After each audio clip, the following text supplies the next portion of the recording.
Hello, नमस्कार।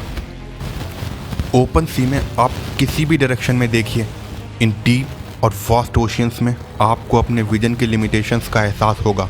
और इन oceans की एबिस्मल डेप्थ के नीचे कुछ बहुत ही डेंजरस सी मॉन्स्टर्स का घर है।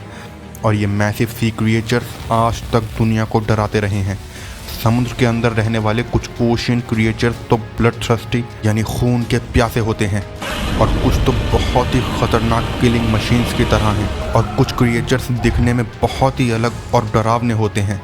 बट जैसा कि हम इमेजिन करते हैं कि सभी सी क्रिएचर्स बहुत ही डेंजरस होते हैं, वो भी सच नहीं है। कुछ सी क्रिएचर्स काफ़ी जेंटल भी होते हैं। सो अपना स्कूबा गियर और सूट पहन लीजिए। अब हम सीधा डीप ओशियंस में जाके बिगेस्ट सी मॉन्स्टर्स के बारे में जानेंगे। और वीडियो के लास्ट में जिस सी मॉन्स्टर्स के बारे में हम जानेंगे उसके सामने ब्लू व्हेल भी एक छोटी बच्ची लगती है। नंबर 10, क्रैबज़िला। साल 2014 में एक 15 मीटर लंबे क्रैब ने यूके के पॉपुलर क्रैबिंग लोकेशन विस्टेबल कैंट काउंटी में अपनी एग्जिस्टेंस के बारे में दुनिया को बताया। ये जाइंट क्रस्टेशियन समुद्र के किनारे पर एग्जैक्ट उस स्पॉट पर देखा गया जहां पर कुछ लोग क्रैबिंग कर रहे थे। इस जगह की सैटेलाइट इमेज में देखा गया जैसे किसी बड़े क्लोसल क्रैब की शैडो फिगर बन रही हो। इंग्लैंड में इस टाइम इस जाइंट क्रैब की न्यूज़ खूब वायरल हुई। कुछ लोगों ने कहा कि उन्होंने इस जाइंट अनयूजुअल क्रैब को देखा है जिसका नाम क्रैबज़िला रखा गया। But invertebrate expert of natural history museum London का मानना था कि विस्टेबल के वाटर्स में ऐसा कोई जाइंट क्रैब नहीं है। लेकिन आपको क्या लगता है, क्या ये सब किसी डिजिटल फेकरी का पार्ट है, जैसे कि कोई प्रैंक? कमेंट करके ज़रूर बताएं। हम आपके लिए आगे और भी ऐसे इंटरेस्टिंग वीडियोस लाते रहेंगे। हमें सपोर्ट करने के लिए वीडियो को लाइक करें और चैनल को सब्सक्राइब ज़रूर करें। Number 9, the blue whale. ये बहुत ही डिसरेस्पेक्टफुल होगा कि हम सी मॉन्स्टर्स के बारे में बात करें और ब्लू व्हेल को मेंशन ना करें, जो कि प्रेजेंटली ओशन को रूल करने वाली सबसे बड़ी एनिमल है। ब्लू व्हेल कितनी मैसिव होती है इसका आइडिया इससे हो जाएगा कि ब्लू व्हेल के न्यू बॉर्न बेबी का वेट जिन भी लार्ज एनिमल्स के बारे में हम जानते हैं उन सभी से ज़्यादा होता है। ब्लू व्हेल काफ दुनिया में सबसे जल्दी बड़े होने वाले एनिमल्स में से एक है। इसका वेट एक दिन में 90 kg तक बढ़ता है। एक फुल साइज ब्लू व्हेल का वेट 200 टन से भी ज़्यादा होता है और इसकी लेंथ 35 मीटर्स और 115 फीट तक होती है। ब्लू व्हेल कितनी निगल सकती और ना ही किसी ह्यूमंस को। ऐसे कई इंसिडेंट हुए हैं कि ब्लू व्हेल ने एक्सीडेंटली किसी ह्यूमन पर अटैक कर दिया, बट वो इतने बड़े शिकार को निगल ही नहीं पाती। Number 8, the great white shark. The great white shark दुनिया की सबसे बड़ी प्रेडेटरी फिश है, तो ये कोई बहुत बड़ा सरप्राइज नहीं है कि इनकी रेपुटेशन इस दुनिया के सबसे ख़तरनाक शिकारी की है। हालांकि ये साइज़ में व्हेल के जितनी बड़ी नहीं होती, बट ग्रेट वाइट शार्क दुनिया की सबसे पॉपुलर शार्क्स में से एक है, जो कि 7 मीटर्स तक लंबी हो जाती है और इनका वेट 2 टन्स तक हो जाता है। अब तक की लार्जेस्ट रिकॉर्डेड वाइट शार्क जिसका नाम है ब्लू, उसका वेट 2.5 टन्स है। इतना हैवी वेट होने के बावजूद शार्क बहुत तेज़ स्विमिंग करती है, क्योंकि इनकी बॉडी उस तरह डिज़ाइन है जो इन्हें 55 किलोमीटर पर आवर तक की स्पीड में स्विमिंग करने में हेल्प करती है। और इतनी हाई स्पीड में स्विमिंग करने के बाद भी ये बहुत स्विफ्ट टर्न ले लेती हैं। और इनके पास 300 शार्प टीथ होते हैं जिनकी मदद से ये अपने शिकार के सेकंड्स में टुकड़े कर देती हैं। हालांकि ह्यूमंस का मीट शार्क को कोई ख़ास पसंद नहीं होता, बट कई ऐसे इंसिडेंट हुए हैं कि शार्क्स ने ह्यूमंस पर अटैक किया, बट वो टेस्ट करके ह्यूमन बॉडी को छोड़ देती हैं। Number 7, whale shark. Whale shark इस दुनिया की लार्जेस्ट फिश है। क्योंकि इनका नाम व्हेल एंड शार्क होता है तो ये कुछ कंफ्यूजिंग भी हो सकता है, लेकिन ये एक्चुअल में शार्क ही होती हैं। बट ये साइज़ में और फीडिंग हैबिट्स में शार्क की तरह होती हैं। क्योंकि ये शार्क हैं इसलिए ही इन्हें फ़िश कहा जाता है, क्योंकि व्हेल फिश नहीं बल्कि मैमल होती है। व्हेल शार्क की एवरेज हाइट 10 मीटर्स तक होती है, बट ये मैक्सिमम 14 मीटर और 46 फीट तक लंबी हो जाती हैं। और साथ ही इनका वेट 19 मेट्रिक टन तक हो जाता है। इतनी मैसिव होने के बाद भी व्हेल शार्क को अपने कजिन ग्रेट वाइट्स के जितनी अटेंशन नहीं मिलती, क्योंकि ये बाकी शार्क की गैंग्स की तरह शिकारी नहीं होती। इनका खाना mainly soup, planktons, squid krills और स्मॉल फिशेस होती हैं। हालांकि व्हेल शार्क्स ह्यूमंस पर अटैक नहीं करती, लेकिन ये इतनी स्पीड में ओशियंस में मूव करती हैं कि अगर कोई स्विमर इनके नज़दीक स्विमिंग कर रहा हो, इनकी तेज़ स्पीड के कारण बने वर्लपूल में वो पानी के अंदर डूब सकते हैं। नंबर 6, लॉक नेस मॉन्स्टर। कहा जाता है कि लॉक नेस मॉन्स्टर लंबी नेक वाला समुद्री रेप्टाइल है जिसकी बहुत ही विशाल बॉडी और 4 हाथ हैं, लेकिन इस क्रिएचर के एक्चुअल में एग्जिस्ट करने के कोई कन्विंसिंग एविडेंस नहीं है।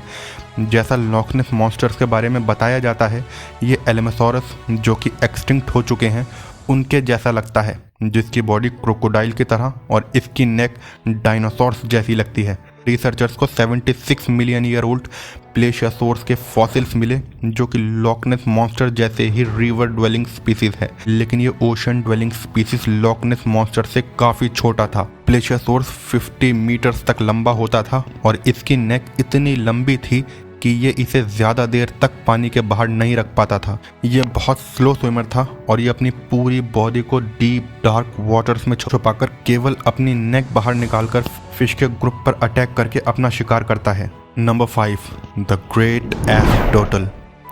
कई 100 साल पहले दुनिया के कई सेलर्स ने इस जाइंट टर्टल के एग्जिस्टेंस का जिक्र किया, जो कि साइज में इतना बड़ा था कि आप इसे किसी आइलैंड का शेल समझेंगे।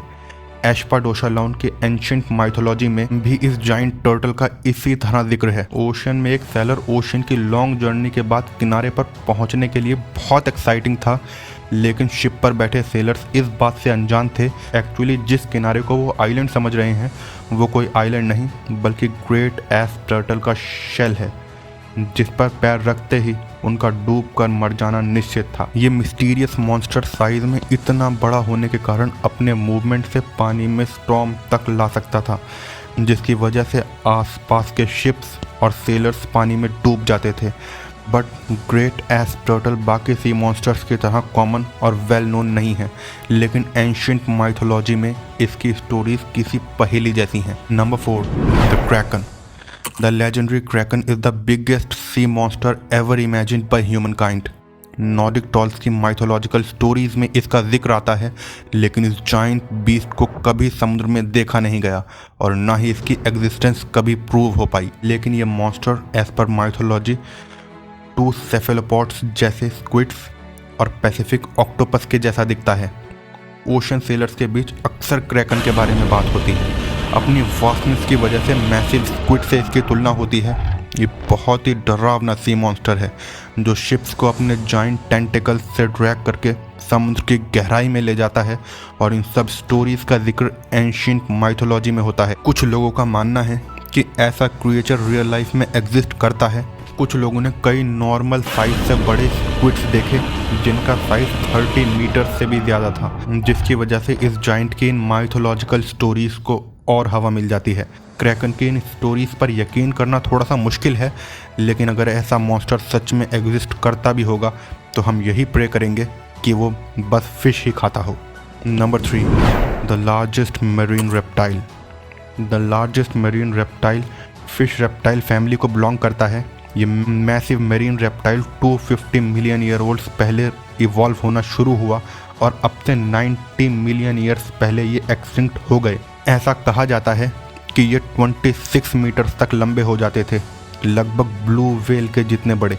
ये स्पेशली ओशंस लाइफ के लिए वेल अडेप्टिव थे। ये देखने में डॉल्फिन्स और स्वॉर्डफिश की तरह थे, जिसकी वजह से ये बहुत फास्ट स्विमिंग करने के केपेबल थे। उनके शार्प टीथ को देखकर ये पक्का कहा जा सकता था कि ये रेप्टाइल कार्निवोर्स थे, और उनका नॉर्मल शिकार स्मॉलर मरीन रेप्टाइल्स लाइक मेसोसॉर्स और पिलोसॉर्स थे। इसमें कोई डाउट नहीं है कि ये बहुत ही डेंजरस शिकारी थे। Number 2, the blue. National aquatic and atmospheric administration के साइंटिस्ट ने साउथ पैसिफिक से हाइड्रोफोन्स की मदद से कुछ ऐसे साउंड्स पिक किए जो अब तक जितने भी साउंड रिकॉर्ड किए गए थे ये उन सब में सबसे ज़्यादा तेज़ थे। ये मिस्टीरियस एक्वेटिक साउंड इतने ज़्यादा तेज़ थे कि ये 4800 किलोमीटर दूर तक सुने जा सकते थे। और ये साउंड फ्रीक्वेंसीज मेरीन बीस्ट के द्वारा निकाली गई साउंड के सिमिलर थी। फॉर्मर NOAA के एडमिनिस्ट्रेटर का मानना था कि ये साउंड कहीं डीप ओशंस में किसी एनिमल्स के द्वारा निकाली गई हैं। उनकी स्पेकुलेशंस ने बहुत सारे सवाल खड़े कर दिए जिनके अब तक कोई जवाब नहीं है। लेकिन एक बात क्लियर थी कि अगर ये साउंड वाकई किसी एनिमल्स की निकाली हुई है तो उस एनिमल का साइज़ ब्लू व्हेल से ऑलमोस्ट 3 गुना ज़्यादा बड़ा होगा, क्योंकि ओशियंस में अब तक का लाउडेस्ट साउंड जो कि ब्लू व्हेल प्रोड्यूस करती है वो 1600 किलोमीटर तक सुना जा सकता है, लेकिन ब्लू के द्वारा निकाला गया साउंड 4800 किलोमीटर तक सुना जा सकता था। किसी को कोई आइडिया नहीं है कि इतना लाउड साउंड किस एनिमल ने प्रोड्यूस किया, लेकिन इतना पक्का है कि ये एनिमल साइज में ब्लू व्हेल और मेगालोडोन से भी ज़्यादा बड़ा है। Number 1, megalodon. ये कोई सरप्राइज़ नहीं है कि मेगालोडोन हमारी लिस्ट में सबसे ऊपर क्यों है। ये इस दुनिया का अब तक का सबसे बड़ा शिकारी है। हालांकि मेगालोडोन अब एक्सटिंक्ट हो चुका है, लेकिन ये लोगों की इमेजिनेशंस में आज भी जिंदा है। इस 18 मीटर्स लंबे डेंजरस जाइंट को लोग आज तक नहीं भूल पाए हैं। मेगालोडोन उस तरह का सी मॉन्स्टर है जिसके लिए आप ये प्रे करें कि आपका इससे सामना ना हो। 20 मिलियन ईयर्स पहले से लेकर 3.6 मिलियन ईयर्स पहले तक ओशियंस में इस सी मॉन्स्टर का खौफ हुआ करता था। इसकी एक बाइट टी-रेक्स डायनासोर से भी ज़्यादा खतरनाक थी और इसके नॉर्मल शिकार बड़े साइज के एनिमल्स जैसे वेल्स और शार्क हुआ करती थी। लेकिन ऐसा नहीं है कि ये स्मॉलर एनिमल्स लाइक डॉल्फिन्स का शिकार नहीं करते थे, बल्कि ये इन छोटे शिकारों को स्नैक्स की तरह खाते थे। फॉर्चुनेटली मेगालोडोन अब एग्जिस्ट नहीं करते। अगर वो अब तक अलाइव होते तो हमें उनकी प्रेजेंस का मैसेज मिल गया होता। आज की इस वीडियो में इतना ही। अगर वीडियो पसंद आया हो तो अपने दोस्तों के साथ शेयर ज़रूर करें, वीडियो को लाइक करें और हमारे चैनल को सब्सक्राइब करें। मिलते हैं आपसे अगली वीडियो में किसी और टॉपिक के साथ।